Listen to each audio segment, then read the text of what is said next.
Okay, your next topic is sexual reproduction. So, sexual reproduction results in the formation of zygote due to fusion of gametes. That is, due to fusion of male gametes and female gametes. Now, sexually reproducing organisms completes its lifespan, okay, in 3 phases. It's completed life cycle in 3 phases. That is, the first phase is the juvenile and or the vegetative phase. Second is reproductive phase, and third is the senescence phase. Now, first juvenile phase, this is the pre-reproductive phase. That means from the birth till they attain the ability to reproduce. Okay, so this is the phase which is seen in case of lower to higher organisms, and that means the ones that undergo sexual reproduction, including the flowering plants. In flowering plants, we call it as vegetative phase. So, in this phase, the organism grows and attains maturity to perform the reproduction. Okay. So, in this phase, the organism attains to its full size till puberty. In case of human being, we can say till puberty. So, they attain maturity till they can reproduce. So, this is the juvenile or the vegetative phase. And in case of plants, ability to flower. Okay, that means when a plant in a plant, when you will see flowering, that means that is the reproductive phase. Prior to the flowering phase, that phase is known as juvenile or the vegetative phase. Mainly we call it as vegetative phase. So second is the reproductive phase. So in this phase, the organs, that means the reproductive organs, develop and mature. Okay, so in higher plants, this is the phase which is indicated by flowering. Okay, in higher plants it is indicated by flowering. So, and the motto of this phase is to produce the offspring, which either may be similar or dissimilar to the parental generation. And this phase is also variable. Okay, this is variable duration in different organism. Now, in case of flower, plants, if you will see, based on, this is very important topic, based on flowering or fruiting pattern. Okay, so number of times they flower, number of times their fruiting occurs. Okay, in a plant, in their lifespan, they are divided into 2 types. One is monocarpic plants, one is polycarpic plants. Now, what is mono? Mono means single. So, if a plant flower only once in their whole lifespan, okay, if in their whole lifespan from birth to death, if they flower only once in their lifetime, then it is called as monocarpic. If more than once they flower, then we call it as polycarpic plants. Now, the thing is that the monocarpic plants, they are after flowering and fruiting, they die. Okay, after flowering and fruiting, they die. All the annual plants, generally all the annual plants are monocarpic plants. Okay, and some of the biennial plants are also monocarpic plants, but a few perennial, very few perennial plants are monocarpic plants, such as bamboo plant. Okay, bamboo, scientific name of bamboo is Melona bambusoides. Okay, so these leaves vegetatively for 50 to 100 years, and when they flower, the flowering occurs abundantly and then die.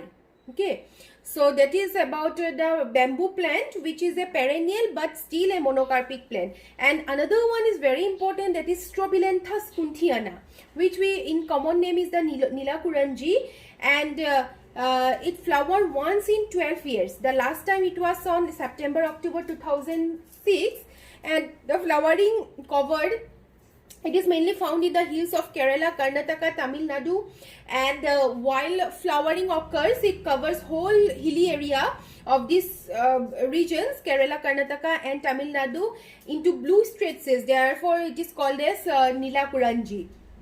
Okay, so remember about monocarpic. It usually comes what is monocarpic and what is polycarpic, or based on flowering what are the types of plants. So monocarpic and polycarpic plants.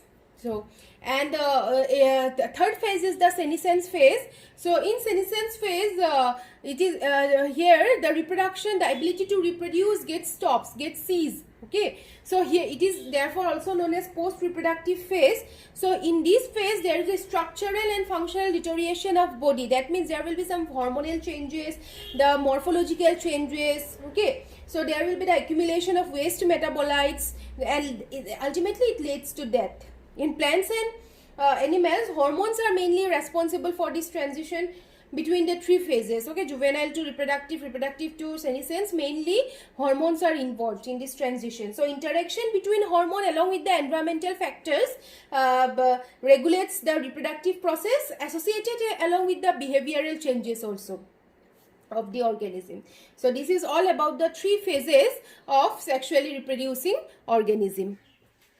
In case of animals, the reproductive phase is divided into two cycles. That is, one is estrous cycle and the menstrual cycle. That means in higher organisms, the reproductive phase is completed in two cycles. Okay, one is estrous, one is menstrual.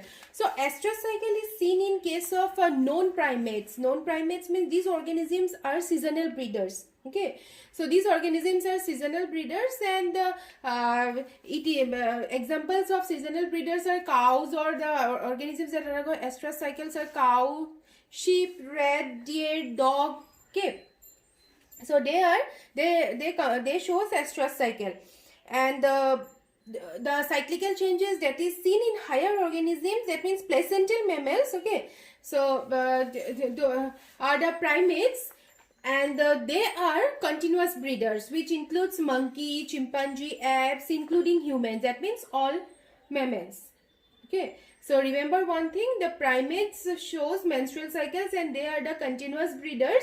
That means these mammals are reproductively active throughout their reproductive phase. Okay, but these in case of estrous cycle, these organisms are especially active only at a particular season. So that means when the season is favorable, they are reproductively active, hence they are known as seasonal breeders.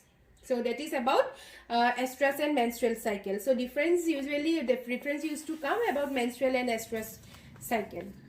Now next topic is events in sexual reproduction.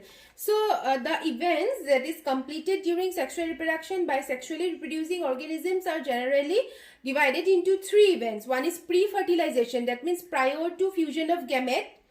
One is fertilization, that means during zygote formation, and one is post-fertilization. So first pre-fertilization event is gametogenesis. So wherever you will get the word genesis, that means process of formation. So here gametogenesis means the process of formation of gametes. That means process of formation of male and female gametes. Okay. Now categories of gametes. So gametes may be either of similar type or of dissimilar type. So it is divided into two types. One is isogamete, one is heterogamete. So isogamete, when the fusing gamete, that means the male and female gametes are morphologically similar. That means they look alike. So they are known as isogametes or homogametes. As in there on the right side I have drawn one type of gamete, isogamete of Chlamydomonas. Okay, this is a type of algae. Chlamydomonas, eulothrix, fungi like rhizopas, they produce isogametes.